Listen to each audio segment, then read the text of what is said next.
Sylvia Plath. Sylvia Plath ने खुदकुशी कर ली।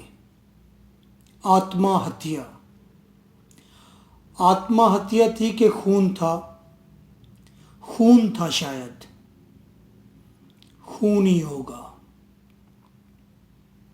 आप पहली बार पढ़ेंगे कि खुदकुशी से पहले इंसान की ज़हनी कैफियत क्या होती है। खुदकुशी से पहले सिल्विया प्लैथ चीज़ों को कैसे रिएक्शन देती थी। पहली पोएम है पॉपीज इन अक्टूबर, यानी खिज़ां के मौसम में खिलने वाले पॉपीज फूल, रेड कलर के पॉपीज फूल जो खिज़ां में उग पड़े हैं। पोएटिस कहती है, इन फूलों का रंग तो ऐसे है जैसे एम्बुलेंस में पड़ी औरत का सुर्ख दिल होता है।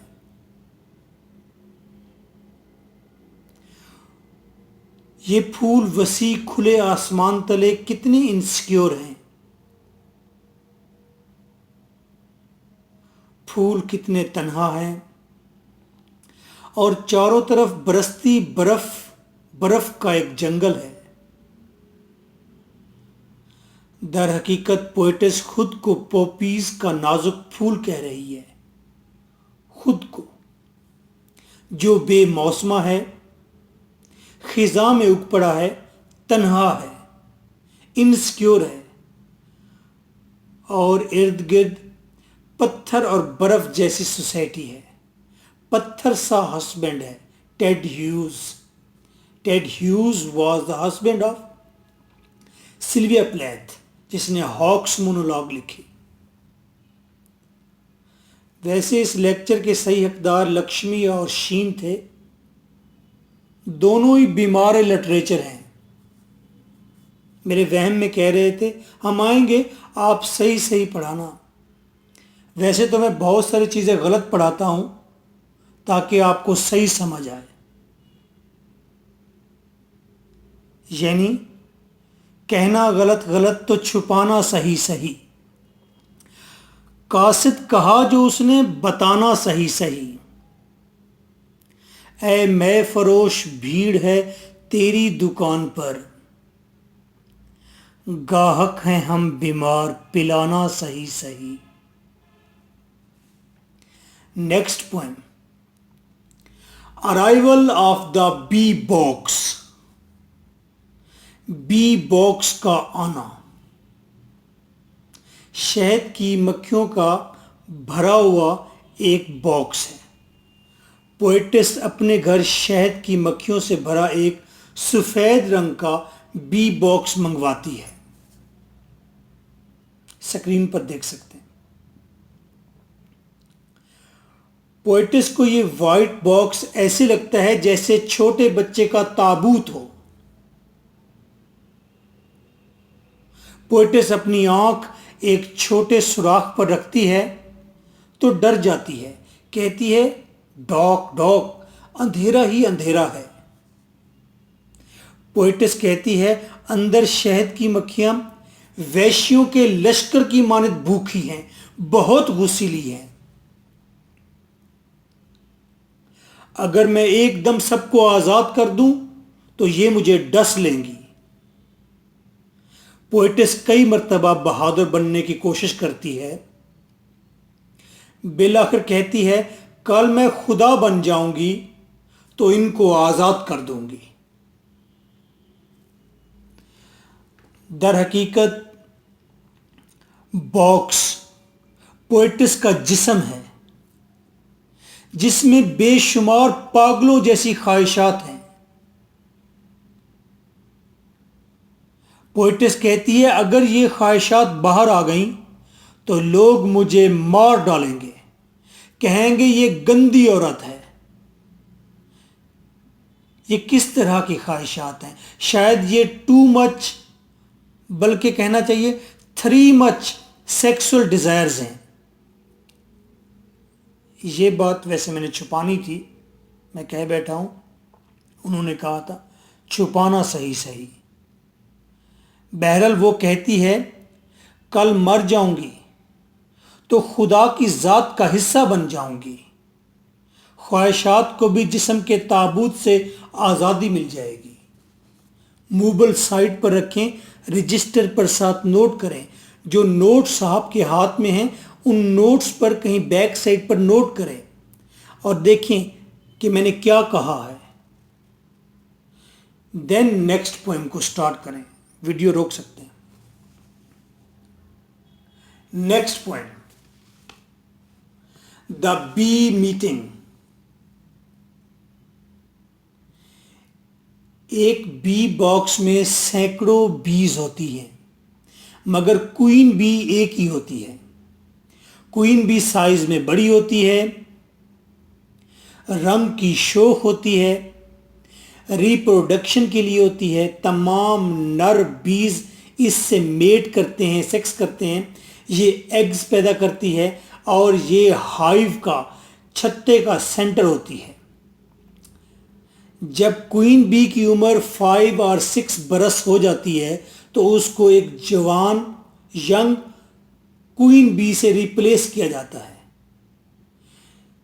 क्वीन बी को खास तरीके से पालते हैं, वो ज़्यादा हेल्दी होती है। क्वीन बी को यंग बी लाई जाती है और ओल्ड बी को निकाल दिया जाता है। जो शहद की मक्खियां पालते हैं उनको पता है। सेम वाज द केस, जैसे टेड ह्यूज ने किया। उसने सिल्विया को निकाल दिया और उसकी जगह पर वीविल नाम की मोटे मुंह वाली, नहीं मोटे स्मार्ट मुंह वाली वीविल को ले आया था, जो जर्मन थी। उसको लाया था, उससे मोहब्बत की थी।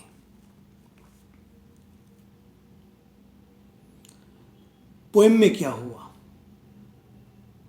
पोएम यूं है, आज सराउंडिंग से कुछ 4-6 लोग क्वीन बी को रिप्लेस करने के लिए सिल्विया को साथ ले जा रहे हैं।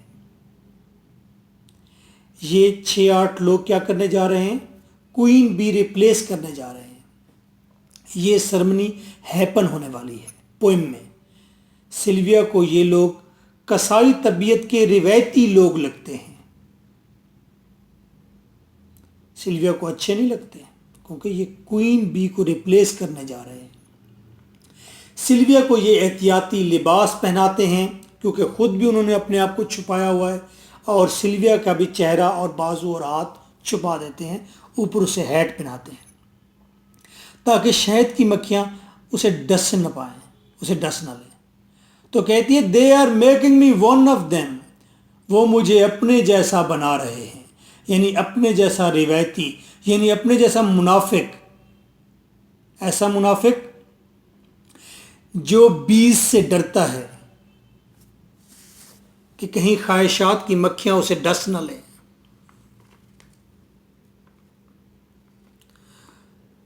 वरना डिज़ायर्स की मक्खियां जहर है, अगर एहतियाती तदाबीर नहीं तो डस लेंगी।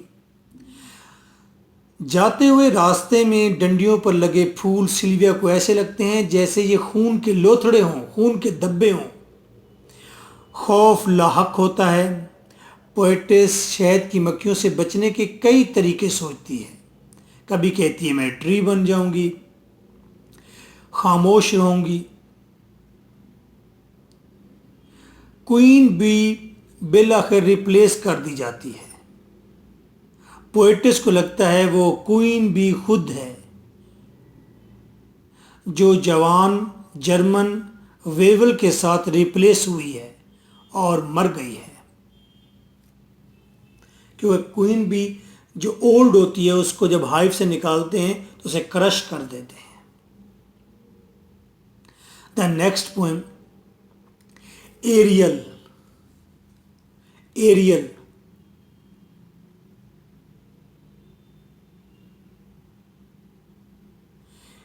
पोएटिस एक तेज तरीन हवाई घोड़े पर सवार है। पोएटिस जिस्म के अंग अंग में एक अजीब सी कैफियत महसूस करती है और आखिरकार एरियल समेत दीवार से टकरा जाती है। चीख की आवाज आती है और सुसाइड का लफ्ज पोएम में ऐसे नमूदार होता है जैसे डॉट या फुल स्टॉप लग गया हो। यानी ये पोएम एक वाज़े प्रोफेसी है, पेशन गोई है सिल्विया की सुसाइड की। सिल्विया प्लैथ ने सुसाइड की। सिल्विया प्लैथ ने सुसाइड अपने हस्बैंड की वजह से की, कुछ और मामला थे। सिल्विया प्लैथ के बेटे ने 47 की एज में सुसाइड की। फिर सिल्विया प्लैथ की जो जिसने रिप्लेस किया था यानी कि वीवल ने भी, जो कि महबूबा थी टेड ह्यूज की, उसने भी सुसाइड की। उसने तो अपनी 1 साला बेटी के साथ सुसाइड की। तो दैट इज वेरी स्ट्रेंज। आखिरी पोएम है मॉर्निंग सॉन्ग। इस पोएम में पोएटिस आपको कुछ भी नहीं कहेगी, बस वो अपने नए पैदा होने वाले बच्चे को देखती है, कहती है उसका मुंह कैट बिल्ली की मानद है। कभी वो कहती है ये फैट गोल्ड वॉच है। वो अपनी फीलिंग्स का इजहार करती है। गो के डिस्टर्ब माइंड है उसका, वो बच्चे को मोहब्बत दे नहीं पाती लेकिन देने की कोशिश है। आप जानते हैं कि सिल्विया प्लैथ चीज़ों को अजीब रिएक्शंस देती है। Now there are question answers. There are 10 important questions. Question समझना भी उतना ही इंपॉर्टेंट है। Discuss the feminist significance of the symbolism of nature. Poetess फूलों का जिक्र करे, पोएटिस बीज का जिक्र करे, पोएटिस क्लाउड्स का जिक्र करे।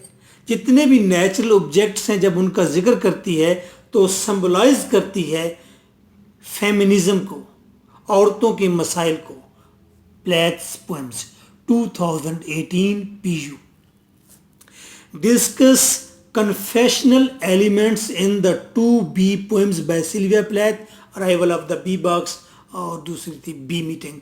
उसमें पोएटिस ने किसी चीज़ को एक्सेप्ट किया है, तस्लीम किया है, खौफ को, सेक्सुअल फीलिंग्स को, अपनी एबनॉर्मलिटी को, होने वाली सुसाइड को, ऐसी चीज़ों को एडमिट किया है।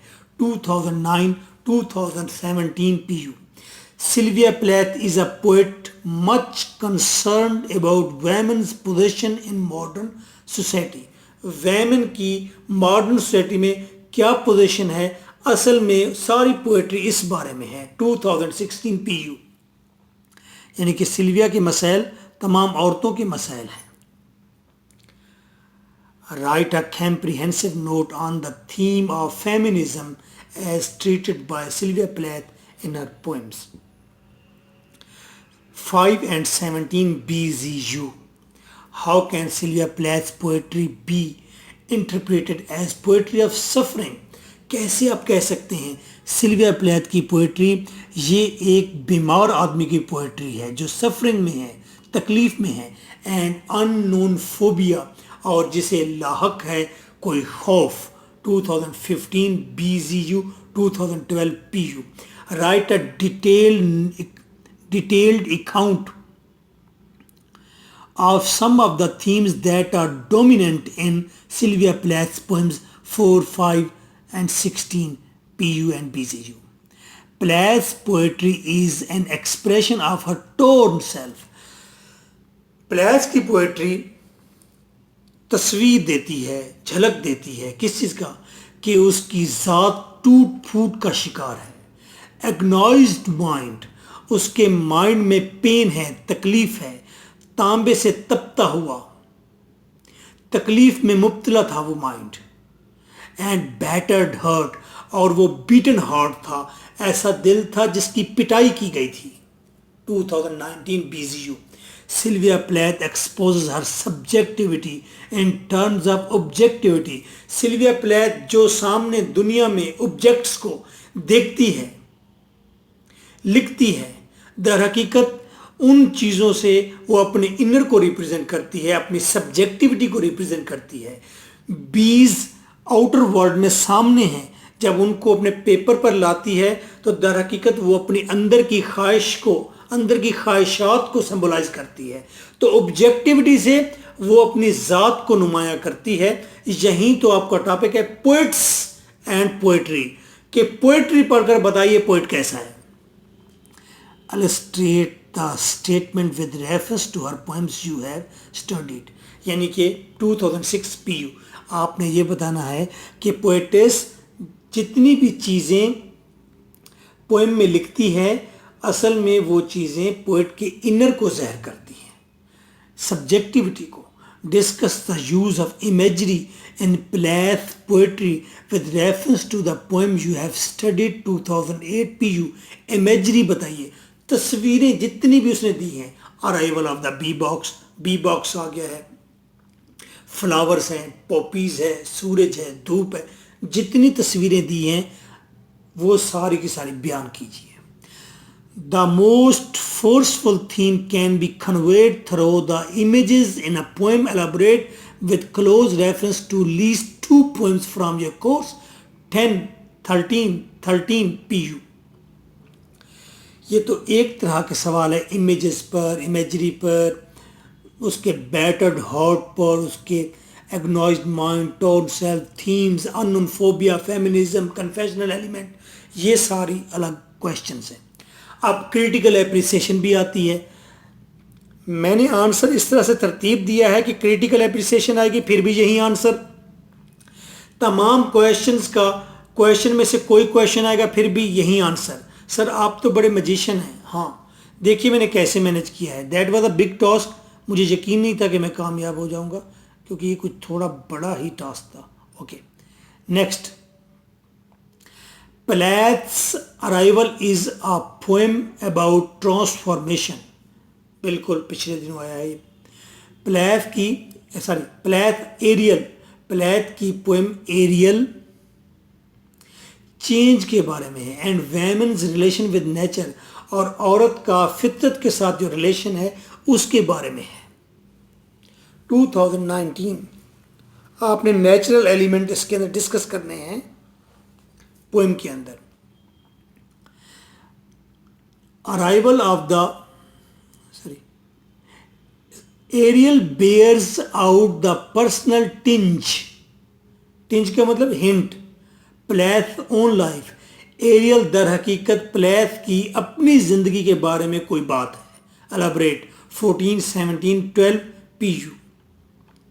The poem arrival of the bee box must be taken as a symbol of force. Arrival of the bee box symbol of force है, पावर है एंड रेज, और गुस्से का सिंबल है 2016 PU। जवाब देंगे। The bee meeting is a representative of Plath own experiences. Bee meeting असल में प्लेथ के साथ जो तजर्बा बीता है उसी के ऊपर है। Evaluate with reference to the poem 17, 20 and 2003 PU। Write a critical appreciation of the one of the following poem. Poppies in October by Sylvia Plath 4, 2006, 40। This is your host M.K. Bhutta. So nice of you. आप सुन रहे हैं 0300 4655 305। This is my WhatsApp. You can contact me for notes. Notes पर तमाम सवाल दिए गए। Notes पर single answer है of all above questions. Answer appropriate होगा। अगर आप एग्जैक्ट ऐसा लिखेंगे, स्मार्ट आंसर है, छोटा है, लेकिन क्वालिटी अगर आप ऐसा लिखेंगे आपको आउट ऑफ 25 20 मार्क्स मिलेंगे, प्रॉमिस। आंसर, ये आंसर आपने टाइटल के साथ लिखना है एग्जाम में। Torn self and agonised mind and battered heart, एक हेडिंग। नीचे टेक्स्ट की लाइंस हैं। फेलली एंड फ्लेमली एजिनेटिंग, कहां से लिया है? Poppies in October. Poppies in October poem में पोएटिस कहती है ये जो पॉपीज फ्लावर्स हैं खुले आसमान तले ये जल रहे हैं। पेलली पेल कलर, फ्लेमली आग की तरह जल रहे हैं, एजिनेटिंग जलना। ये खुले आसमान तले, सूरज तले ये जल रहे हैं। दर हकीकत ये शो करता है कि पोएटिस का माइंड वो अग्नि में है, तकलीफ में है। फिर कहती है black on black angrily clambering, ये arrival of the bee box है। आप भी ऐसे ही नीचे हवाला देंगे। Arrival of the bee box में जब वो बी बॉक्स के ऊपर छोटे सुराख में अपनी आंख रखती है तो अंदर देखती है, कहती है अंदर काले रंग के ये बीज काले रंग की हैं, ऐसे जैसे निग्रोज होते हैं, जैसे वैशी हबशी होते हैं और वो गुस्से के साथ ऊपर चढ़ रहे हैं। तो ये बात बताती है कि पोएटस के अंदर ऐसी टूट फूट है, ऐसी तकलीफ है, ऐसी उसके जहन की दिल की पिटाई हुई है कि पोएटस को हर चीज एंगर में लगती है। Is it the hawthorn that smells so sick? हाथोन, जिसे हाथरोन लिखा है, हाथोन ये खुशबूदार झाड़ी है। पोएटिस जब हाथोन को देखती है द बी मीटिंग में, कहती है क्या ये हाथोन है जिसके अंदर से स्मेल आ रही है बीमारों जैसी, गंदी स्मेल आ रही है। तो ये बताती है पोएटिस के अंदर कुछ सिकनेस है कि बाहर की चीजें उसे सिक नजर आती हैं।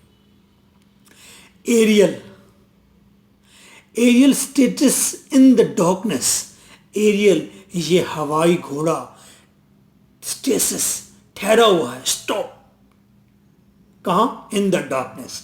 पोएटिस के अंदर ऐसी मन की टूट फूट है, उसकी जात ऐसी टूट फूट का शिकार है कि उसे हर तरफ डार्कनेस नजर आती है। एरियल जैसी चीज जो कि बहुत रोशन परिनुमा कोई चीज है। शेक्सपियर ने इसका इस्तेमाल किया था एरियल का, एरियल सर्फ भी है कि बिल्कुल परी जैसी कोई चीज। ये जो परी जैसा कोई घोड़ा है, ब्राइट ग्लोरीफाइंग, ये भी डार्कनेस के अंदर ठहरा हुआ है। तो पोएटिस की एग्नी को शो करता है, उसकी मायूस साउल को शो करता है। ये कोटेशन आपने लिखी, नीचे आप इसकी एलाबोरेशन के लिए पैराग्राफ देंगे। एटलांटिक ओशन, एटलांटिक जो ओशन है, द विनथ्रोप बीचेस, विनथ्रोप बीचेस जो हैं साहिल हैं, यहाँ पर इन बीचेस पर, इस ओशन के पास सिल्विया प्लैथ अपने बाप दादा के साथ भागती रही है, खेलती रही है। द हिल्स, और यहाँ पर जो चट्टानें थी वो, द फ्रस्ट्रेटिंग नेचर, और तकलीफ देने वाली, गुस्सा दिलाने वाली ये जो फितरत थी, नेचुरल ऑब्जेक्ट्स थे, अनकन्वेंसिंग सोसाइटी थी। ऐसी सोसाइटी पोएटिस कभी कन्वेंस ही नहीं हुई उनकी बातों से। टीजिंग मदर, क्योंकि सोसाइटी कहती थी हम जैसी बनो, ख्वाहिशात को छुपा लो, तो मुनाफकत करो। तो पोएटिस अनकन्वेंसिंग सोसाइटी से तंग थी। टीजिंग मदर, पोएटिस कहती है वो अपनी माँ को कभी माफ नहीं कर सकी, इसलिए कि वो मेरे भाई को फेवर देती थी और मुझे वो फेवर नहीं देती थी, प्यार नहीं करती थी। तो चार्ल्स डिकन्स की तरह और तरगनीफ की तरह और मेरी तरह ये अपनी माँ को माफ नहीं कर सकी। डाइंग फादर, मरता हुआ बाप, टीजिंग मदर, तकलीफ देती हुई माँ, डाइंग फादर, और बाप मरा तो पोएटिस ने एक्सेप्ट ही नहीं किया कि उसका बाप मर सकता है, उसे तन्हा छोड़ सकता है। मेटिंग ह्यूज, वेवल, सिल्विया, और ह्यूज का, टेड ह्यूज का जो सिल्विया का हस्बैंड है, टेड ह्यूज का वीवल के साथ जो माशका था, जो सेक्सुअल रिलेशन था, और सिल्विया प्लैथ के साथ जो सेक्सुअल रिलेशन था, उसकी वाइफ थी, लेकिन सेक्सुअल रिलेशन अच्छा नहीं था,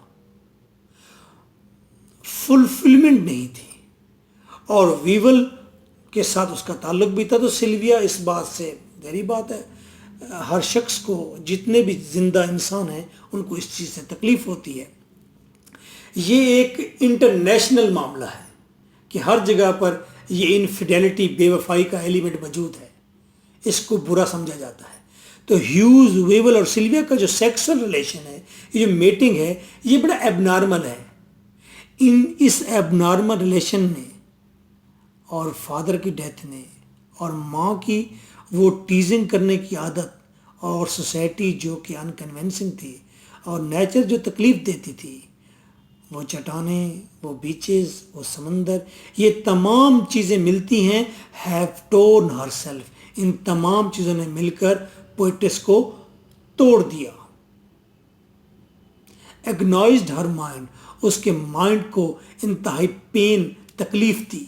एंड बैटर्ड हर हार्ट, और इन तमाम चीज़ों ने पोएटिस के हार्ट की पिटाई की। All became the cages of her subjective specialness, ये तमाम चीज़ें वजह बनी पोएटिस की स्पेशलनेस की।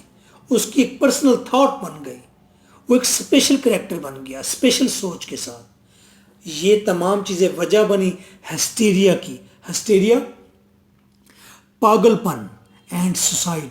आखिरकार पोएटिस ने सुसाइड की। आई थिंक 31 ईयर की एज में उसे सुसाइड की थी। एक बेटा और एक बेटी भी। बेटी अभी भी जिंदा है, बेटे ने, मैंने बताया, सुसाइड कर ली 47 की एज में।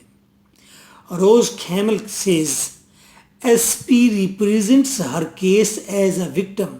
सिल्विया प्लैथ अपना केस सामने लाती है ऐसे जैसे वो विक्टिम हो, शिकार हो, मजलूम हो, who has every intention of unleashing violent aggression।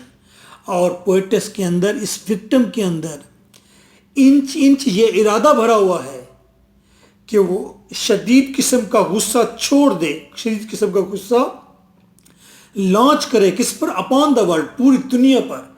यानी कि पोएटिस ये इरादा रखती है कि पूरी दुनिया से वो पूरी दुनिया से जुल्म करे, पूरी दुनिया पर अपना गुस्सा निकाले।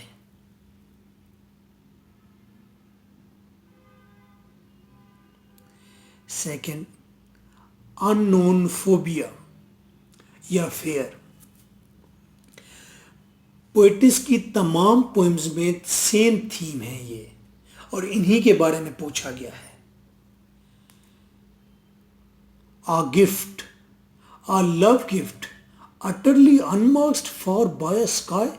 पोपीज इन अक्टूबर में कहती है कि मैं अच्छी, खूबसूरत लव गिफ्ट, ऐसी जिससे मोहब्बत किए जाओ, जिससे मोहब्बत हो। अटरली अनमास्क्ड, मैं मुकम्मल तौर पर नंगी, अनमास्क्ड, मेरा कोई कवर नहीं, फॉर बाय स्काई, और ऊपर खुला आसमान। ये खौफ को ज़हर करता है। पोएटिस फील करती है कि वो इतने वसी आसमान तले अकेली है, तन्हा है, और टेंडर है, और खूबसूरत है, और अच्छी है। खौफ, अननोन खौफ है। It is the noise that appals me most of all. Arrival of the bee box में जब वो सुनती है कान लगाकर बॉक्स के अंदर आवाज, तो वहां पर इतनी साउंड आती है। पोएटिस कहती है ये ऐसी आवाज है जो मुझे बहुत डरा देती है। पोएटिस डरी हुई है, एक्सेप्ट कर रही है। They will not smell my fair, my fair, my fair. वो मेरे फेयर को स्मेल नहीं कर सकेंगी। ये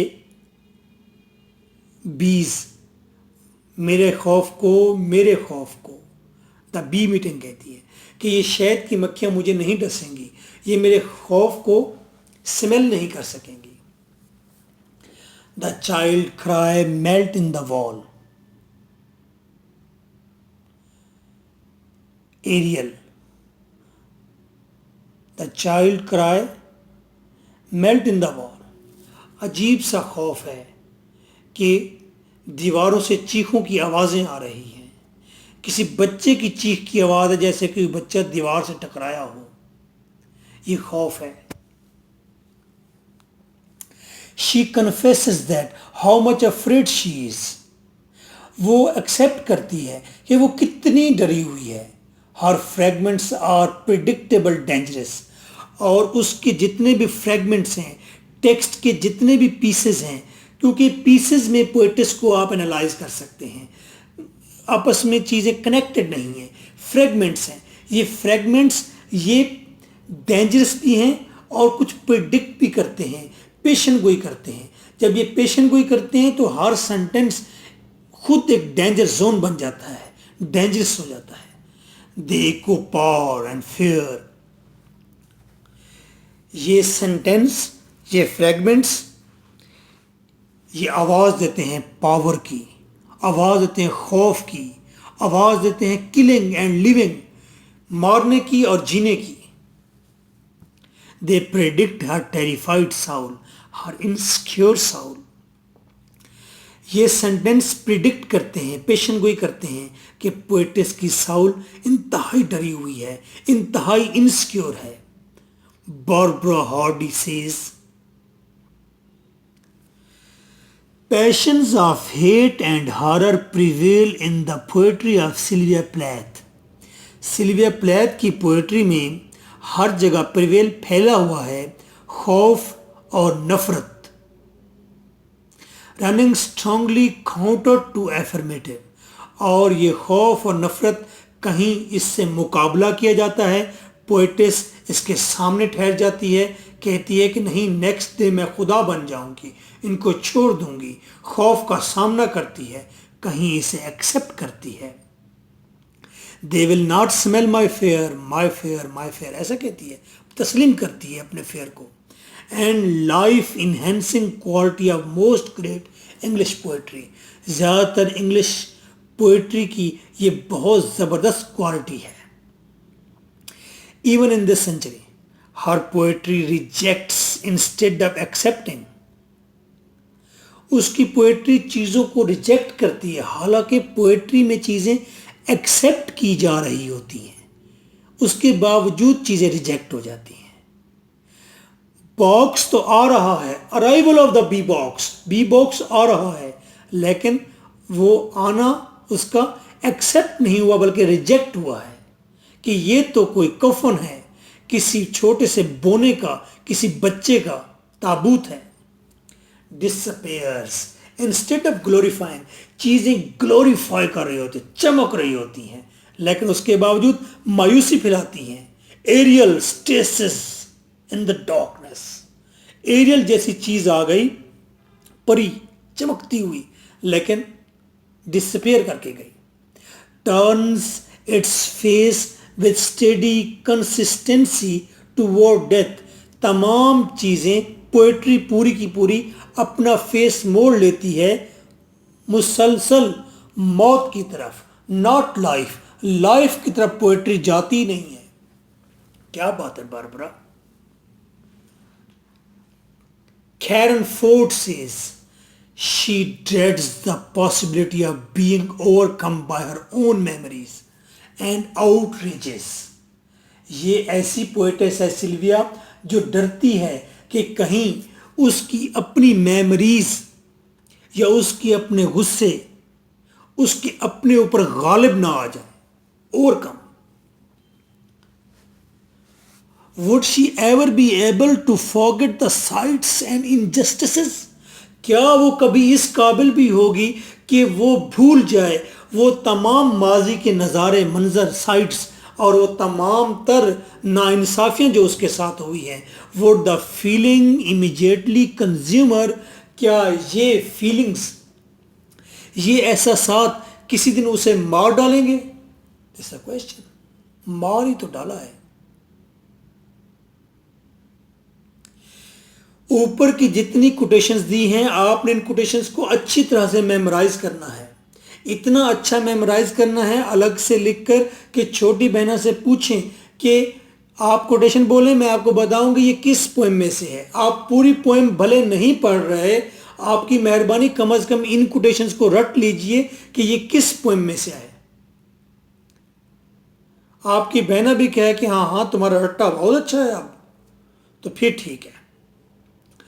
और अगर किसी पोएम की क्रिटिकल एप्रिसिएशन आती है तो आप सिर्फ उस पोएम से कंसर्न कोटेशन का हवाला दें, सारी कोटेशन ना लिख दें।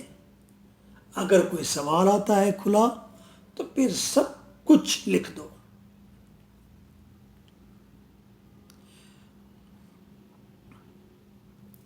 थर्ड हेडिंग है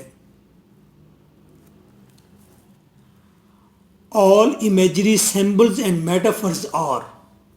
जितनी भी तस्वीरें उसने पेश की, सिंबल इस्तेमाल किए या मेटाफर, तशबीह, मेटाफर भी सिंबल ही होता है, छोड़ो, ये तमाम इमेजरी और सिंबल्स और मेटाफर ये सारे ब्लड ऑफ क्लॉट्स हैं, ये खून के चिथड़े हैं, ये खून के धब्बे हैं। The tendrils are dragging up that sting, जो कि स्टेम, ये पतली पतली डंडियां ये खून अंदर से खींचकर ऊपर लाती हैं और फिर डंडियों की एंड पर, स्ट्रिंग पर, इन डंडियों की एंड पर जो फूल लगता है वो फूल नहीं है, खून का धब्बा है।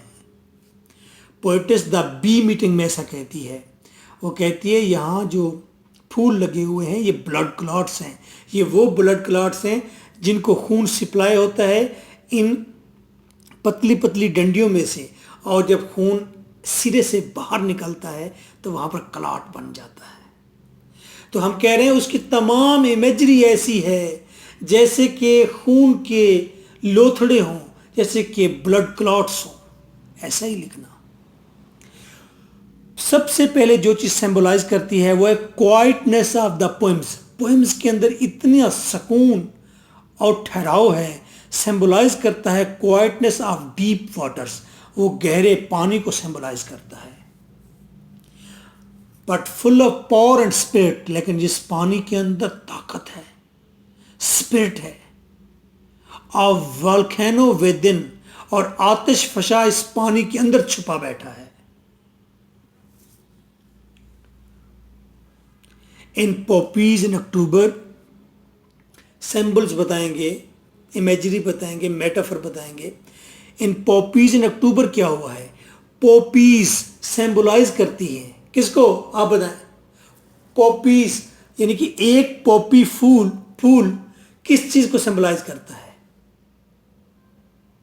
नोट्स पर तो देख रहे हैं, सिल्विया हरसेल्फ, सिल्विया को सिंबलाइज करता है, लाइफ को सिंबलाइज करता है, टेंडरनेस को सिंबलाइज करता है, नेचर को सिंबलाइज करता है। अक्टूबर, अक्टूबर सिंबलाइज करता है ऑटम को, खिजा को, डेथ को, डिस्ट्रक्शन को। रेड हॉट,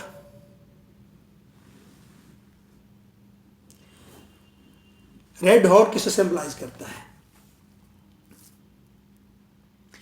एग्नी ऑफ वेमन, वेमन जो तकलीफ में है पूरी दुनिया की, और सिल्विया उसको सिंबलाइज करता है। कभी यह भी कहा जाता है कि उसका, इसका रेड कलर फूल का ऐसे है जैसे एम्बुलेंस में पड़ी हुई औरत का रेड हॉट होता है, ऐसे भी कभी सिंबलिज्म दिया जाता है। ये सिल्विया प्लेथ है, ये उसका अंदर है। Forest of frost, forest of frost symbolise करता है बैरन रिलेशंस को, प्रोफेसी ऑफ सुसाइड को, कि पोएटिस सुसाइड की बात कर रही है, बर्फ के गिरने की, बर्फ के जंगल की बात कर रही है। एट द सेम टाइम ये चीज सिंबलाइज करती है बैरन, बंजर रिलेशंस को, गूंगे बहरे रिलेशंस को। इर्द गिर्द सब लोग पत्थर के थे, उसका हस्बैंड पत्थर का, सोसाइटी पत्थर की, पत्थर का वो शहर भी क्या था, शहर के नीचे शहर बसा था। पेड़ भी पत्थर, फूल भी पत्थर, पत्ता पत्ता पत्थर का था, चांद भी पत्थर, झील भी पत्थर, पानी भी पत्थर लगता था, लोग भी सारे पत्थर के थे, रंग भी उनका पत्थर सा था। पत्थर का एक सांप सुनहरा काले पत्थर से लिपटा था, पत्थर की अंधी गलियों में मैं तुझे लिए फिरता था, गूंगी वादी गूंज उठती थी जब कोई पत्थर गिरता था। पत्थर का वो शहर भी क्या था, शहर के नीचे शहर बसा था, पेड़ भी पत्थर, फूल भी पत्थर, पत्ता पत्ता पत्थर का था सिल्विया के इर्द गिर्द।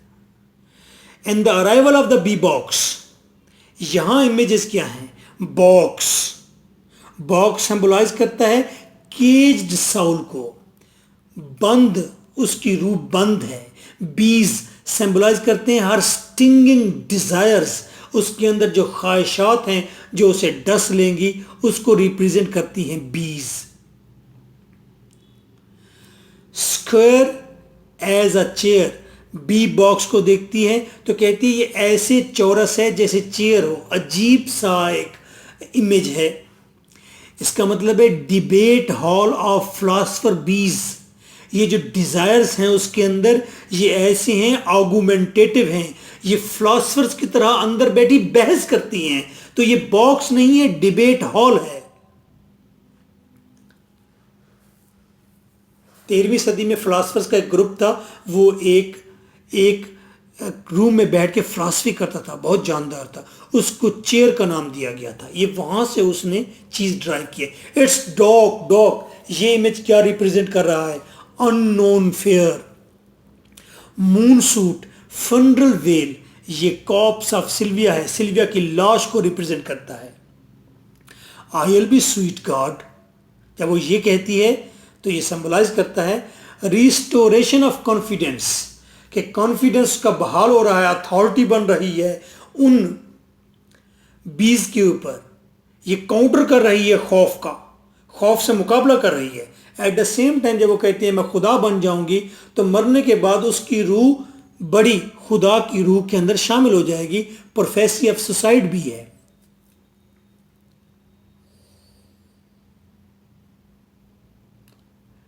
इन the bee meeting, queen bee symbolise करती है सिल्विया प्लैथ की अपनी रिप्लेसमेंट को। सिल्विया प्लैथ को रिप्लेस किया गया था वीवल के साथ। प्रेजेंस ऑफ रिएक्टर, पादरी, मिडवाइफ, आया, सेक्सटन और चर्च का चौकीदार, इनकी मौजूदगी ज़हर करती है लर्किंग डेथ, मौत पर ये करैक्टर हर दफा मौजूद होते हैं। न्यूड लाइक अ चिकन नेक, वो कहती है I am nude like a chicken neck, does nobody love me, मैं ऐसे हूं जैसे कि नाजुक किसी चूजे या किसी मुर्गी की गर्दन होती है, क्या मुझसे कोई भी प्यार नहीं करेगा। चिकन नेक की तरह जब वो कहती है अपने आप को, तो इनसिक्योरिटी का एलिमेंट सामने आता है, सिंबलाइज होता है कि पोएटिस डरी हुई है, इनसिक्योर है, तहफ़्फ़ुज़ महसूस नहीं कर रही। ब्लैक कलर जहां भी आता है डिसअपेयर को सिंबलाइज करता है, व्हाइट कलर आएगा तो कफन शीट को सिंबलाइज करेगा। पोएटिस मौत के अलावा कहीं भी नहीं जाएगी। Magician girl who does not flinch, जब वो ऐसा मंजर देती है कि मैं जादूगर की वो लड़की हूं जो सामने ठहरा दी जाएगी पिलर के साथ, और फिर चाकू फेंके जाएंगे जो मेरे दोनों तरफ से उड़ते हुए आएंगे, और मुझे अपनी जगह से फ्लिंच, मूव नहीं करना। ये सिंबलाइज करता है मंजर standing still to face the knives of nears. Nears जितने भी करीबी पत्थर जैसे लोग हैं, कन्वेंशनल रिवायती लोग हैं, उनकी जितनी भी नाइव्स वो फेंकेंगे, she has to face them, उन तमाम तर तकलीफ़ों को इसने फेस करना है। वाई एम आई कोल्ड, जब वो कहते हैं मैं क्यों सर्द हूँ, वट हैव दे अकम्प्लिश्ड, इन्होंने क्या मुकम्मल किया है। Y am I cold represent करता है रिप्लेस्ड एंड डेड सिल्विया, कि सिल्विया को रिप्लेस कर दिया गया है और वो मरकर ठंडी लाश बन गई है। This is also prophecy of suicide, ये सुसाइड की प्रोफेसी भी है। अगर आप इनको ऐसे लिखें, why am I cold symbolises that the poetess is replaced and is not dead, ऐसा लिखेंगे, सेंटेंस बन जाएगा। आप उसे पैराग्राफ की सूरत में बड़ा करना चाहेंगे तो आप इनलार्ज कर सकते हैं, अप टू यू। आप इसे मोल्ड भी कर सकते हैं according to your question. Ariel में क्या सिंबलिज्म इस्तेमाल हुआ है, इमेजेस है।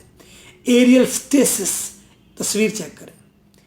एरियल इतना तेज है कि रुका हुआ नजर आता है, फैन जैसे इतना तेज हो जाता है कि फैन रुका हुआ नजर आता है। एरियल स्टेसिस ये सिंबलाइज करता है एस्केपिंग को, पोएटिस मुश्किलात से भागना चाहती है। डाइंग सोल ये मरती हुई रूह को रिप्रेजेंट करती है, कि जैसे एरियल पोएटिस की अपनी रूह हो जो मौत का सफ़र कर रही हो। ब्लू ब्लू सिंबलाइज करता है मॉर्निंग को, coming through the dream of breaking free. ये इस चीज़ को सिंबलाइज करता है कि उसने अपने ख्वाब को पूरा करने वाली है, अब वो मरने वाली है, निजात हासिल करने वाली है, आज़ाद होने वाली है। गॉड्स लॉयनेस जब ये वर्ड कहती है, ये सिंबलाइज करता है confidence of the poet's. Poet's कहती है एरियल में, हाउल्स मी थ्रू एयर, मैं हवा में जकड़ी गई हूं, हवा में मुझे कैच कर लिया गया है। लूजिंग कंट्रोल सिंबलाइज करता है कि पोएटिस का कंट्रोल चीज़ों पर लूज हो रहा है। गडोआ आयान पील, गडोआ ये एक मिथिकल कैरेक्टर है। गडोआ किसी बादशाह की वाइफ थी और नेक थी, तो किंग ने उस इलाके पर टैक्स लगा दिया, लोग इकट्ठे हो गए और गडोआ ने लोगों की फेवर कर दी। किंग ने कहा, अगर ये लोग इतने अच्छे हैं तुम्हारे साथ, फिर तुम ऐसा करो, तुम एक वाइट हॉर्स पर नंगी बैठकर सफ़र करो, शहर के अंदर से गुजरो, और अगर ये तमाम लोग तुम्हें आंख भर के भी नहीं देखेंगे तो मैं टैक्स माफ़ कर दूंगा, और ये लोग इतने अच्छे नहीं हैं, ये तुम्हें लाजम देखेंगे। तो गडोआ सफ़ेद घोड़े पर नंगी बैठ के जब बाज़ार से गुजरती है, तो दरवाजे के पीछे ठहरा हुआ एक दर्जी आंख उठाकर गडोआ को देखता है, क्योंकि गडोआ एक नेक औरत होती है। जैसे देखता है तो वो दर्जी अंधा हो जाता है। तो ये एक मिथिकल स्टोरी है। तो गडोआ आयान पीलो गडोआ को बुलाती है कि मैं नंगी हूं। दिस इज इनसिक्योरिटी, इनसिक्योरिटी को रिप्रेजेंट करता है। The child's cry,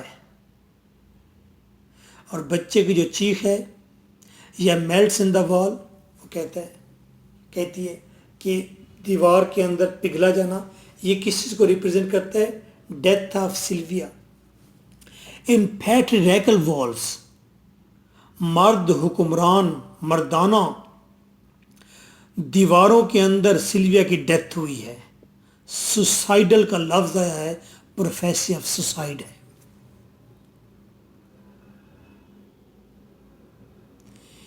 feminism, women in the ambulance whose red hot blooms astoundingly, poppies ने अक्टूबर में कहती है, पॉपीज फ्लावर्स का रेड कलर ऐसे है जैसे औरत एम्बुलेंस के अंदर होती है, किसी भी पर्पस के साथ जा रही है औरत, छोड़िए जी, एम्बुलेंस में है ना औरत, तो उसका दिल जिस तरह सुर्ख होता है और ब्लूम कर रहा होता है, बार बार धड़क रहा होता है खौफ से, एस्टोनिंगली, सरप्राइजिंगली, टेरिफाइंगली। तो ये क्या शो करती है? वैमन के हार्ट को, यानी कि वैमन की मुश्किलात को। I am not a seizure, मैं सीजर तो नहीं हूँ। रोमन एम्परर था, डिक्टेटर था, जर्नल भी था, फौज का सियासतदान भी था, हिस्टोरियन भी था, जालिम भी था, और ये कान भी काट दिया करता था लोगों के, बड़ा जालिम था। कहती है I am not a seizure, मैं अथॉरिटी तो नहीं, मैं मर्द तो नहीं, डिक्टेटर तो नहीं। फीमेल औरतों के मसाइल डिस्कस हो रहे हैं, छोटे छोटे सेंटेंस में बड़ी बड़ी गहरी बातें हैं। The arrival of the bee box, I can not run, I am rooted. Bee meeting में कहती है मैं भाग नहीं सकती, मैं तो जकड़ी हुई हूँ, हर वैमन जकड़ी हुई है। हाउल्स मी थ्रो एयर थाइस हेयर, और मैं हवा में जकड़ी गई, मेरी हिप्स, मेरे हेयर, मेरे बाल, ये रिप्रेजेंट करते हैं किसी बात को। ये बात आप समझ तो सकते हैं, फील तो कर सकते हैं, लेकिन आप उनको रेंडर नहीं कर सकते, लिख नहीं सकते, एक्सप्लेन नहीं करते, समझ तो रहे ना आप। आइए इसको कैसे हम एक्सप्लेन करेंगे। Everywhere in her work Sylvia is using female sensitivity, हर जगह पर अपने काम में सिल्विया बुजिंग वो जू जू कर रही है कि औरतें कितनी सेंसिटिव होती हैं और उनके क्या मसाइल हैं, एंड मस्कुलाइन हॉस्टिलिटी, और मर्दों की दुश्मनी क्या है, मर्द कितने जालिम हैं। हाउ वर्ल्ड इज द, मर्द औरतों को बाहों में लेते हैं और फिर बर्तन धोने वाले सिंक पर पहुंचा देते हैं, उन्हें प्रेग्नेंट करते हैं ताकि वह बंध जाएं, घर में पड़ी रहें, अपनी खुशियां खत्म कर दें। Her world is the world of a victim in a male dominant female foolish society. और सिल्विया प्लैथ की दुनिया जो है, ये दुनिया मजलूम की दुनिया है। वो मजलूम विक्टिम जो मेल डोमिनेंट सोसाइटी में रहता है और जो फुलिश फीमेल्स की सोसाइटी में रहती है। औरतें यहाँ पर फुलिश हैं, वो दूसरी औरतों को भी अपने जैसा बनाती हैं। खुद बैडमिंटन माँ नहीं खेल सकी सारी ज़िंदगी, बिलियर्ड भी नहीं खेल सकी और बॉक्सिंग भी नहीं कर सकी, और अपनी बेटी को भी उसने वैसा ही बनाना है, दुपट्टा पहनो और किसी के तलवे चाटने के लिए तैयार हो जाओ, और रोज़ाना उसे मॉरल सिखाना है, तुम्हें आकर को ब्याह कर ले जाएगा इस घर से। तो वो फुलिश है। उसे ये नहीं सिखा रही कि तुम्हारी अपनी जायदाद होनी चाहिए, प्रॉपर्टी, अपना घर होना चाहिए। कोई कुत्ता तुम्हारे घर में है, तुम किसी के घर में कुत्ती बन के ना जाओ। Critic Vanden says that Plath is toying with the freedom that male authority bring. Plath उस आज़ादी से खेल रही है जो मर्द अथॉरिटी ने औरतों को दे रखी है। मर्दों को क्या पता आज़ादी औरतों को कैसे देनी है। मर्दों ने जो अथॉरिटी, जो आज़ादी औरतों की दी, सिल्विया प्लैथ उनका मजाक उड़ा रही है। ये कोई आज़ादी नहीं है, ये कोई बराबरी नहीं है, तवाज़ुन नहीं है।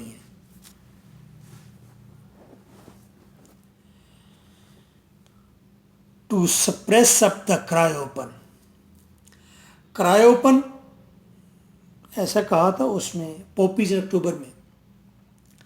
हमने भी वैसा ट्विस्ट दिया हेडिंग को। यहाँ लिखना था कंक्लूजन, टू पेन अप ऐसा लिखना था, टू कैप अप लिखना था। टू सप्रेस अप द क्रायोपन, ये जो चीखो पुकार है इसको दबाते हुए हम अब कहेंगे all is honest, all is exact, all is direct. जो कहा सब ऑनेस्ट, जो मन में आया वो कह दिया सिल्विया ने। तमाम चीजें उसने एग्जैक्ट वर्डिंग में कही हैं, डायरेक्ट कही है। All is subjective, all is objective. सारी उसने मन की बातें की, सारी उसने बाहर से ऑब्जेक्ट लेकर की। All is mirror, all is forging. तमाम तर उसकी अपने मन का मिरर है, शीशा है जो नजर आया है, और तमाम तर कॉपी है, कॉपी उसके मन की कॉपी है। All is flux of emotions, सब कुछ उसके जज्बात के भंवर में है, उसके जज्बात के भंवर है। सारी पोएट्री उसके जज्बात का एक भंवर है। All is stream of consciousness, सब कुछ स्ट्रीम ऑफ कॉन्शियसनेस है, प्योर थॉट है, जो मन में आई, जो जहन में आई, कागज पर उतार दी। ऑल इज कन्फेशनल, सब कुछ उसने तस्लीम किया। ऑल इज एक्सेप्शनल, जो चीज़ें उसने तक तस्लीम की वो कोई भी तस्लीम नहीं कर सकता। ये एक्सेप्शनल केस है, एक्सेप्शनल बातें हैं। All is inside out tortured, सब कुछ अंदर से लेकर, बीच से लेकर, अंदर से लेकर बाहर तक टॉर्चर ही टॉर्चर है। All is outside in butchered, और सब कुछ बाहर से लेकर अंदर तक चीर फाड़ नजर आती है। All is extreme of life, सब कुछ जिंदगी की पीक है, एक्सट्रीम है।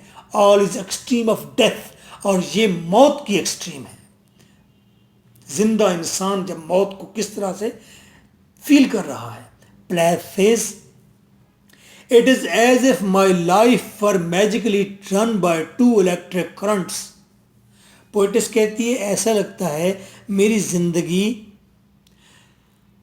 करंट की दो तारें हैं, एक पॉजिटिव एक नेगेटिव, एक काली तो एक रत्ती। जॉइस पॉजिटिव है एंड डिस्पेयरिंग नेगेटिव है। एक इलेक्ट्रिक करंट आता है नेगेटिव से, एक आता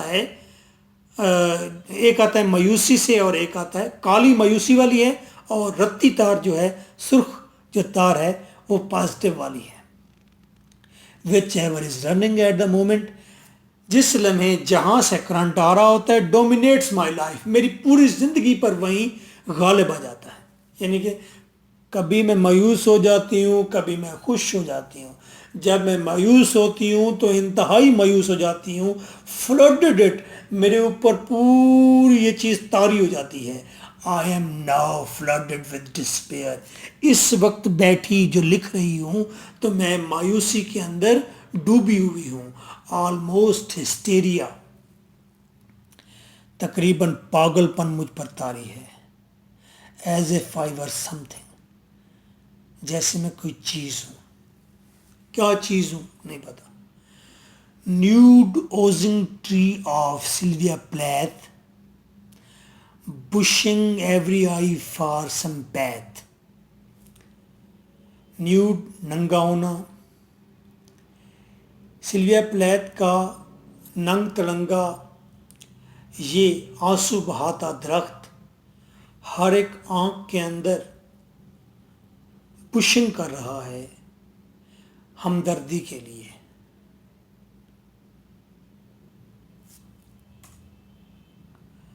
नाउ कुछ और पैराग्राफ मैंने दिए हैं, अगर आपको इनकी ज़रूरत पड़े आप कहीं ऐड कर सकते हैं, अदरवाइज दैट वाज इनफ। फिर भी अगर आप ऐड करना चाहें according to need. Poppies in October की क्रिटिकल एप्रिसिएशन, छोटी सी summary. It is direct communication with nature, nature के साथ पोइट्स का डायरेक्ट कम्युनिकेशन है। She resembles herself to poppies, वो कहती है कि वो पॉपीज फ्लावर की तरह है। एज पॉपीज आर अनवांटेड, जिस तरह पॉपीज गैर ज़रूरी हैं, कंपैरेटिवली टू रोजेस, गुलाब ज़रूरी हैं, पॉपीज की किसको ज़रूरत है। She is undesired by people around her, वो भी इर्द गिर्द के लोगों के लिए गैर ज़रूरी है। As poppies are aloof and in desert void, जिस तरह पॉपीज के फूल दूर दराज होते हैं और उसके इर्द गिर्द सहराई सहरा वाइड फैला होता है। She two is isolated and deserted, वो खुद भी दूर तन्हा है और बर्बाद है, डेजर्टेड है, वीरानों में है। But she is attractive, full of life, pregnant with thoughts and patience. लेकिन वो कहती है कि मैं अट्रैक्टिव हूँ, ज़िंदगी के साथ हूँ, थाट्स भी हैं, जज्बात भी हैं, but no one is able to look into her deep. लेकिन टेड ह्यूज समेत कोई भी ऐसा नहीं है जो उसके अंदर गहराई से देख सके। पोइट्स के अंदर बहुत ज़्यादा सेक्सुअल फीलिंग्स होती हैं, सेंसिटिविटी होती है सेक्स के हवाले से। तो पोइट्स इस तरह के रिमार्क्स, इस तरह की बातें लिखती हैं। तो दो ही एलिमेंट गालिब चलते हैं, गालिब दो ही एलिमेंट हैं, एक सेक्स का और दूसरा डेथ का। जिस तरह अमृता प्रीतम ने कहा था, ऐ धूप के टुकड़े आ, तेरे में पाँव धुलाऊं, तुझे साथ सुलाऊं, और कोठली दर कोठली सूरज जनती फिरूं। तो ऐसा ही जैसे उसके बारे में कहा जाता है, अमृता प्रीतम के बारे में, कि साथ सुलाऊं सेक्सुअल फीलिंग्स हैं, फिर कोठली दर कोठली कुत्ती की तरह बच्चे जनती फिरूं, ये एक्सट्रीम ऑफ सेक्सुअल फीलिंग्स है, ये बड़ी गंदी औरत है। तो सिल्विया प्लैथ भी ऐसी फीलिंग रखती थी। लो आज दो गंदी औरतें कर दी हमने। The arrival of the bee box. Here box represents the caged self of Sylvia, and inside bees are the angry desires of the poetess. Box Sylvia की बॉडी है, उसकी सेल्फ है, और अंदर जो बीज हैं वो उसकी एंग्री डिज़ायर्स हैं जो बाहर आना चाहती हैं। Desires are struggling for fulfilment and freedom. Desires कहती हैं मुझे मुकम्मल करो, मुझे आज़ादी दो, but the desires are too odd and abnormal. लेकिन ये डिज़ायर्स पागल डिज़ायर्स हैं, अजीब डिज़ायर्स हैं, अबनॉर्मल हैं। The पोइटिस is terrified from the normal society. पोइटिस कहती है सोसाइटी तो नॉर्मल है, ख्वाहिशात अब नॉर्मल है ना, तो वो नॉर्मल सोसाइटी डरती है नॉर्मल सोसाइटी से, that the normal society will haunt her for keeping such desires, कि नॉर्मल सोसाइटी उसे मार डालेगी सिल्विया को इस तरह की अब नॉर्मल डिज़ायर्स रखने पर। एक क्वेश्चन होता है, जो डिज़ायर्स अंदर पैदा हो गई हैं वो तो नेचुरल हैं, वो तो नॉर्मल हैं, सोसाइटी ने तो कुछ पैटर्न बना रखा है अरसा दराज से और चला जा रहा है उसके ऊपर। सोसाइटी के रूल्स, लॉज, रिवायात गलत हो सकती हैं, जो नेचुरल अंदर हो गई हैं वो कैसे गलत हो सकती हैं?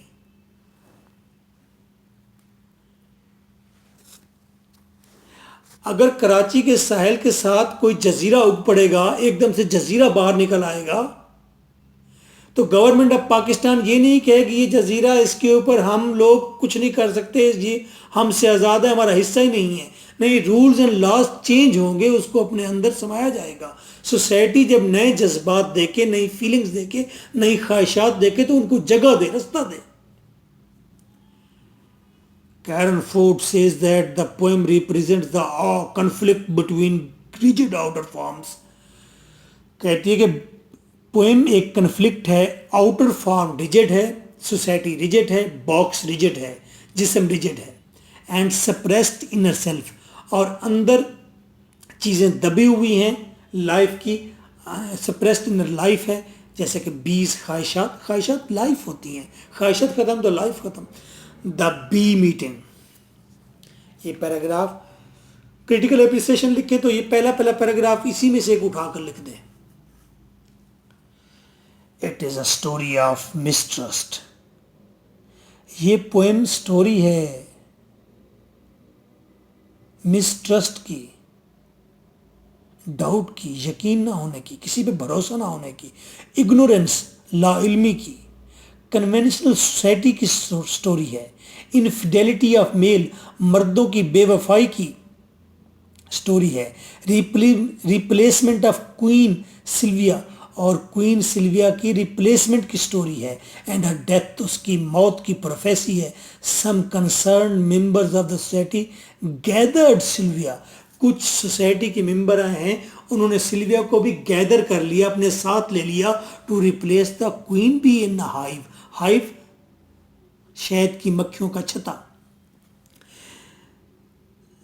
शहद की मक्खियों के छत्ते में क्वीन बी को रिप्लेस करने के लिए सिल्विया को भी साथ ले लिया गया। दे हाइड देयर फेसेस, उन्होंने अपने चेहरे को छुपा लिया। Pick the innocent old queen bee, उन्होंने बेचारी पुरानी क्वीन बी को पकड़ा, क्रश्ड हर आउट, उसे क्रश करके बाहर फेंक दिया, and placed the new young bee there, और यहाँ पर एक नई शो कलर की एनर्जेटिक यंग बी रख दी गई। The poetess feels that this old bee was she Sylvia herself. Sylvia Plath कहती है कि ये ओल्ड बी मैं ही तो हूँ, who was replaced with weevil, जिसको वीवल के साथ रिप्लेस किया गया है। वीवल जर्मनी से आई थी और टेड ह्यूज से चेहरा भी मिलता जुलता था इसका, वीवल का। लेकिन इसने भी बाद में, सिल्विया प्लैथ की डेथ के बाद, इसने भी खुदकुशी कर ली थी, और 1 साल की बच्ची भी साथ थी, उसको भी मार डाला था अपने को। Ariel, in this poem the poetess is riding on a speedy horse, speedy horse पर बैठ गई है। Horse is too fast that it looks like motionless, horse इतना तेज था, लगता था कि हॉर्स हरकत ही नहीं कर रहा। The poetess feels brave, poetess महसूस करती है ब्रेव नेकेडनेस, वो नंगापन महसूस करती है। With her heels, knees, thighs and hair, वो अपने पाँव के तलवों को महसूस करती है, वो घुटनों को महसूस करती है, हिप्स, थाइस को महसूस करती है, और बालों को महसूस करती है। Then the poetess with her Ariel horse collides with walls, फिर ये पोइटेस अपने एरियल हॉर्स के साथ क्या करती है, टकरा जाती है, कोलाइड्स टकरा जाती है, विद वॉल्स दीवारों के साथ। क्राइज चीख की आवाज आती है, एंड ऑल इज फिनिश्ड, सब खत्म हो जाता है। The poem is solid prophecy of her upcoming suicide, आने वाली सुसाइड की ये सॉलिड प्रोफेसी है। बाद में पोइटेस ने एरियल के बाद ही सुसाइड की थी मेरे ख्याल में, आफ्टर 1 ईयर, या एरियल पब्लिश ही बाद में हुई थी, उसकी डेथ के बाद हुई थी।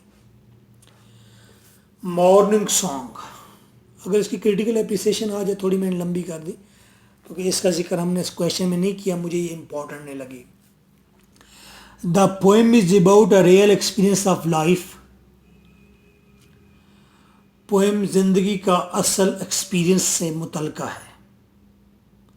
It is about her bearing a child, ये पोएम है जब सिल्विया प्लैथ ने बच्चा जन्म दिया। A poetess bears a child and looks at it by her own view, poetess बच्चा जनती है और अपने अंदाज से उसे देखती है।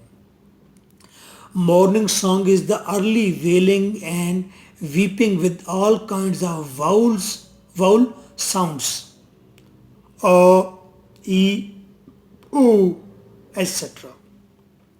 मॉर्निंग सॉन्ग का मतलब है बच्चा जब पैदा होता है अर्ली एज में किस तरह वो रोता है, आहो बका करता है, ऐसे बोलता है। People wait for the child's coming as if a clock is ticking, लोग ऐसे इंतज़ार कर रहे होते हैं बच्चे के जन्म का जैसे टिक टिक टिक टिक ऐसे आवाज़ आ रही होती है। May be it is a kind of impatience, शायद बेसब्री है ये। His crying is the proof of life, जब बच्चा रोता है तो जिंदगी की अलामत है। द क्राइंग चाइल्ड अवेक्स हर, और बच्चा जब रोता है तो वो जाग जाती है माँ। एंड शी स्टम्बल्स डाउन, और लड़खड़ा जाती है नीचे की तरफ, the bed, in her old Victorian gown, पुराने गाउन के अंदर, यानी कि पुरानी औरतों की तरह वो नीचे की तरफ लुढ़क जाती है। विक्टोरियन गाउन पुरानी औरतों की तरह। शी मलका विक्टोरिया के दौर का गाउन पहना हुआ है, लेकिन ये पोइटेस ने कैसे पहन सकती है, अमेरिकन है तो, लेकिन वो बताती है 18वीं सदी का गाउन का जिक्र इसलिए आया, समझ जाए ना कि वो पुरानी औरतों की तरह फितरती तौर पर नीचे लड़खड़ाती है, बच्चे की तरफ भागती है। She then offers her dugs and milk, फिर वो अपने निपल्स बच्चे को पेश करती है, दूध देती है। The child opens the mouth like a cat's, cat की तरह बच्चा अपने छोटे छोटे होंठ जो है वो फ्लिकर करता है, फड़फड़ाता है। It is real mother child relationship, माँ बच्चे का रिलेशनशिप वाज़े हो जाता है। The nurse thinks this journey of the new world will begin by making the child weep, बच्चे को रुलाएंगे तो सफ़र शुरू होगा दुनिया का। नर्स ऐसा सोचती है, इसीलिए उसके पाँव पर थप्पड़ लगाती है। As wailing and crying confirmed as being alive, और उसका रोना ये साबित करता है कि वो जिंदा है, जिंदगी की अलामत है। पीपल, हाय हाय हाय, रोना जिंदगी की अलामत है। वो कहते हैं मरने के लिए खुदकुशी जो होती है ना, खुदकुशी, वो कहते हैं ये बुज़दिली है। सर पॉजिटिव ना हिलाएं, बात पूरी सुने, और जीना बड़ा मुश्किल है। मेरी नानी अम्मा बीमार हो गई, ईद का दिन था, हम सारे घर वाले चले गए, सारे उठ के वापस चले गए। मैं थोड़ा ज़्यादा सेंसिटिव था, अभी मैं 9वीं क्लास में पढ़ता था, तो मैं नानी के साथ बैठ गया और मन में सोचने लग गया ये बेचारी मर जाएगी। तो मैं बैठ गया, वो ईद के दिन बाकी सारे उठ के चले गए, मुझे बुलाते रहे, मैंने कहा मैं आ रहा हूँ, मैं बैठा रहा। मैं नानी माँ को देखे जा रहा हूँ। आपको पता है मेरी नानी माँ ने क्या कहा? उन्होंने मुझसे कहा, मुझे देखकर लड़का बैठा हुआ और वो नीम मधोश थी, थोड़ा सा सहारा लिया कि ये खालिद, मरना बड़ा औखा होता है। मैं हैरान हो गया, ये बात तो मैंने पहली बार सुनी थी कि मरना बड़ा मुश्किल होता है। मैं बाहर निकला और मैं सोचता रहा ये मर जाएगी, और वो मरी ही नहीं। 20 साल गुजर गए, वो मरी ही नहीं, 20 साल के बाद मरी है। मैं हर दफा सोचता रहा कि अब मर जाएगी, इसने कहा था मरना बड़ा औखा है। बहरहाल वो मरी या नहीं मरी, खुदकुशी करने के लिए बड़ा दिल चाहिए, बड़ी बहादुरी चाहिए खुदकुशी करने के लिए। जीने के लिए बहादुरी नहीं चाहिए, जीने के लिए तो बेहिसी चाहिए। आप बेहिस हो, जीते चले जाइए। रोना हंसना जिंदगी की अलामत है। People are so happy at this arrival. लोग बच्चे के आने पर बड़े खुश हैं। The child is being seen as a statue decorated in a museum. Statue का मतलब कोई फिगर, कोई चीज ऐसे। और ऐसे बच्चा था जैसे किसी फिगर को, किसी चीज को म्यूजियम में सजा कर रख दिया गया हो, लोग आकर देखें। Motherhood and maternal love is another theme. ममता और माँ का प्यार, ये एक और थीम है which come into our view after going through the poem the morning, which is full of poetess motherly affection. और ये पोएम मदरली अफेक्शन से भरी हुई है। फॉर हर चाइल्ड, अपने बच्चे के लिए मोहब्बत से भरी हुई है। And indirectly tells us about Plath motherly feelings. हमें पता चलता है प्लेथ की मदरली फीलिंग्स का, which she was not able to give to her children. अपनी जहनी कैफियत की वजह से सिल्विया प्लेथ अपनी मोहब्बत बच्चों को दे नहीं सकी, because of her disturb life and mental condition. अपनी मेंटल कंडीशन और डिस्टर्ब लाइफ की वजह से। All night your mouth breath, कहते रात भर तुम्हारा मुंह, तुम मुंह से सांस लेते रहे। Flickered among the flat pink roses, ऐसे जैसे सीधे सीधे गुलाब की पंखड़ियां हों, वो फड़फड़ाती रही हो। यानी उसके होठों कहते हैं गुलाब की पत्तियां हैं। आई वेक टू लिसन, मैं उठती थी तुम्हें सुनने के लिए। मोहब्बत नहीं दे भाई, उठ रही थी, देख रही थी। Breeding and birth are addressed in the poem. Breeding क्या है, बच्चे पालना क्या है, पैदाइश जन्म देना क्या है, पोएम में डिस्कस हुआ। और woman is a time creator of life. Woman सिर्फ जिंदगी को जन्म नहीं देती, समझो कि 70 साल को जन्म देती है, टाइम को जन्म देती है। She has used metaphors, similes and images, but that are like conceits. ऐसे इस्तेमाल करती जैसे जॉन डन की पोएट्री में कंसीट आता है कि लवर्स तो सोने की तरह होते हैं। अब वो कहती है यहाँ पर बच्चा फैट गोल्ड वॉच की मानद है, is used for baby and beating of his heart. उसके दिल की धड़कन को कैसे सिंबलाइज किया गया, क्लॉक से। Has been compared with the ticking of the clock and child is like a statue in is nakedness. और बच्चा अपने नेकेडनेस में स्टैचू की मानद है, किसी मुजस्मे की मानद है। ये जहाँ पर इमेजेस का आपने जिक्र किया, सिमिलीज का जिक्र किया, आप इस पैराग्राफ को भी ऐड कर सकते हैं सिमिलीज के अंदर, अगर आपसे इमेजरी या सिमिलीज का पूछें। New statue in a drafty museum, museum के अंदर लिख रखा हुआ ये स्टैचू है।